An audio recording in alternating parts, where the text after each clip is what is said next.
We're going to talk about Aegis and really the momentum that you've been enjoying recently, and lots of changes going on in your business. Yep. We'll get into that.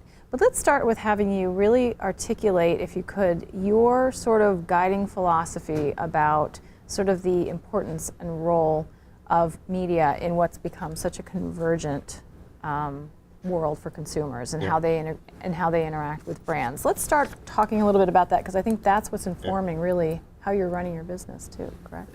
It is, and it's actually we're very fortunate. It's a fascinating industry to work in, because you have got these sort of two externalities, these great pressures of change, which are convergence and globalization, which are affecting every single brand, every single client, and the responses to those require, very significant organisational change on our side, on the agency side, and on the client side. But also, what it is doing is it's making media, the use of media, and the use of communications much, much more important. And part of the reason of that is on the media side, the media owner side, and the content side, there's this tremendous atomization of media, and you can see that how content is now across multiple devices, multiple platforms, and is very free. And so consumers' behaviour, how they use media, which of course relates to how brands and how we are able to reach people with messages, has become so much more complex. So what's the imperative then for the media agency? The first imperative is to understand the consumer behaviour, so how consumers are actually using media, how they're consuming messages, and what impact those messages have. And I think that, as we talked about organisational design, one of the key things that the industry has done is not move fast enough to actually change the way that they do business, the way they structure, to meet the needs of that new market. Because where content used to be fixed in terms of time, place and platform, it now isn't. But so many of the processes, so many of the ways in which media is bought and sold are actually still really set up in the way that they were for the analog world of 30, 40, 50 years ago. And I think that's why the print industry has struggled really badly. And I think it's actually really interesting if you take Forbes. Forbes and a number of media owners have actually survived and done really well, because you're a publishing brand producing content that's really relevant, but you've actually broadened that, and it's and actually not thought of yourself as a magazine. And if you take the newspaper industry, where they've got into a problem is they think of themselves as newspapers, and that's happening now in TV. So as an agency, how can you work to sort of enable the industry to Well, one of the first get things is actually plan out media in a way that reflects that consumer behaviour, the consumer journey. And the consumer journey used to be very linear. You had that purchase funnel, and you went from awareness through various stages through to conversion. It's now a very non-linear, it's a very dynamic path to purchase. And you can influence the consumer right at the point of purchase, right in the retail store, right at the event. The use of mobile in store, for companies, retailers like Best Buy, it's had a massive impact, on their whole business model. So it necessarily changes how you have to operate as a business, clearly. Completely. And you have Cara as an agency and Isobar. Cara's had some great wins in terms of GM this year and Macy's. So what do you attribute the successes that you've had at Aegis in light of this context? Sure. Well, the first thing we did was completely restructure our agency to take away all the silos. Okay. And what, if you think of, again, in the days of Mad Men, there was an advertising agency, and within those four walls, it did everything. And then what happened is, as the world got more complex and required a much more specialist approach, what you had was, an atomization of the agency world to reflect the atomization of the media world. And you got great depth of specialisation, but what happened was a whole series of silos. And what is really required is a very holistic view, a holistic approach to planning, and then specialist execution, and then an integrated delivery. And so to partly enable that, we completely restructured our group, took away those silos, operate within one P&L. So I don't actually care which of our agencies has the money. What is the really important thing is what is the right solution, and how do those agencies work together and collaborate. So then we built a very strong culture of collaboration. Mm-hmm. We have values, our 5 values run across all our agencies, and then the leaders of those agencies, part of their key KPIs and their management objectives are about the performance of the whole, not just their business unit. Okay, so you've changed the incentives, you've changed the structure, Yep. And you've changed the directive, really. Yeah, and change the culture. So the one thing that is absolutely non-negotiable Mm-hmm. in our system, in our organisation, is collaboration. Okay. And I think, this is terrible to say, but I was in Davos last week, and a word that was used in every session was collaboration. Mm-hmm.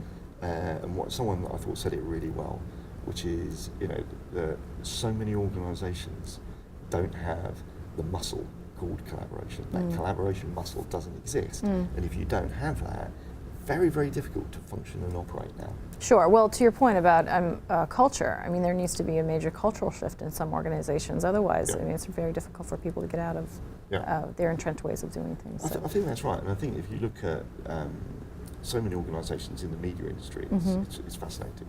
You've got the killer in this world of convergence and globalisation is legacy. And if you've got big legacy systems or plant or anything, and you're facing new competitors, digital competitors, it's very difficult to innovate your way out of that if you're trying to protect your legacy business. Mm-hmm. On the other hand, what I think is fascinating is a lot of the really innovative technology companies that and if you like, technology media players that have come through in the last 20 years and actually put an old-fashioned media sales model, an old-fashioned commercial model on top of their really innovative technologies. And that doesn't work. We have to think, and I think there's going to be a huge change in the next 2 or 3 years of the way in which all marketing is measured. Rather than measure against the outputs, what really are the outcomes? Mm-hmm. Yeah. So where do you go from here?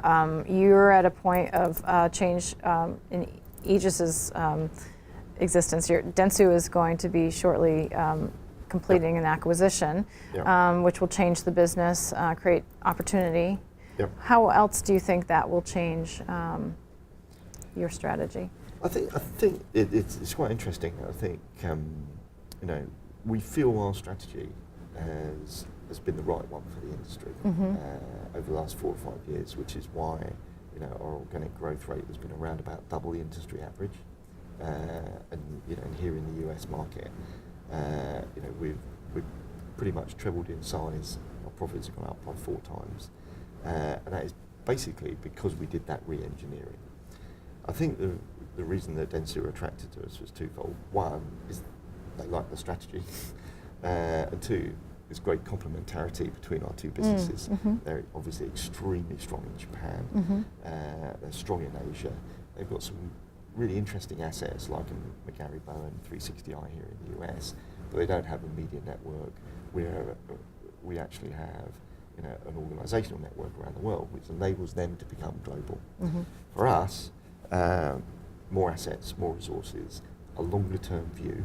I think it's very interesting the way that they see things. And complementarity in terms of our culture, there is all about innovation as is about reinvention. So I actually think that the businesses will come together like that. I think we'll be very measured and very cautious about how we integrate together. I think, again, within our system, what we've recognised is how do you keep the specialisation but have that culture and the organisational structure to be able to collaborate and work together. So I think we'll do that. And that will actually make the integration, I think, somewhat easier. We're not looking at cost synergies. This is about how do we drive growth. So I actually think that the strategy will remain pretty much the same. So where do we go from here? I mean, you know, both within your organization, but then in general among consumers and the use of media and the convergence of media. How do you see things playing out moving forward? Do you think the industry as a whole will get there? And you know, ultimately, how are we going to have creative, media, digital, really all coming together and working effectively? I think on the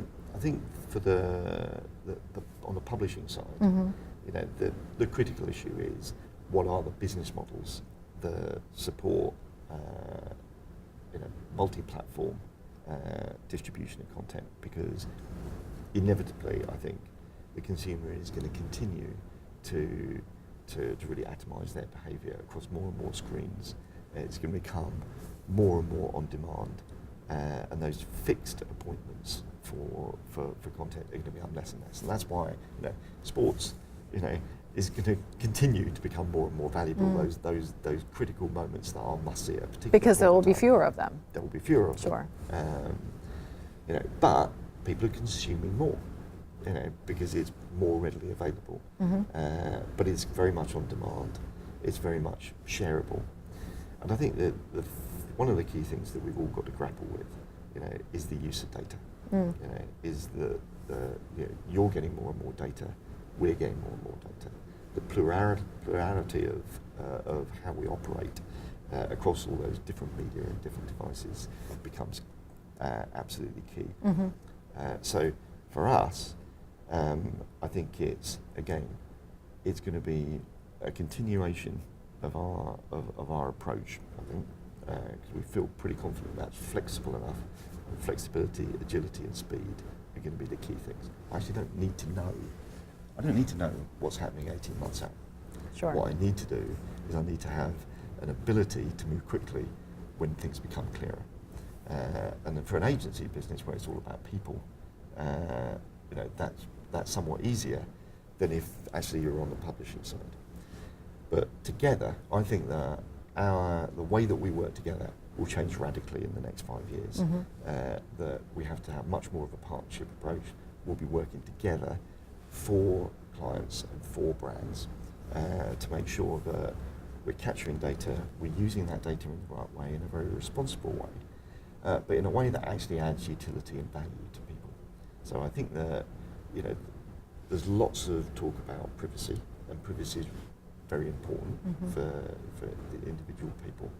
And we're going to come, and we need to be smarter at engaging with people so that they are much more informed about what data they're happy for us to have, you know, our clients to have. And you build that trust with them, clearly. And we build that, and trust is absolutely critical, because, you know, the one thing is for sure, the world gets more interconnected every day, more interdependent within that, and more transparent. You know, we know what's happening. You know, so, you know, the ability of you and people, you know, people know what Forbes stands for, and people, you know, see that heritage in the way that you behave, and that becomes very, very important. And it becomes very important for us in making investment choices about, you know, who are we going to partner with. So, I think that, you know, the world will become more real time, inevitably. It's going to become more on demand. Our ability to use that data to target it, and I think that, you know, a key issue is, you know, how does media, content, creative, experience, how do they all come back together? If you think of that, you know, that old world 40 years ago, where everything sat within four walls, that made integration a lot easier. However, it was a much simpler world.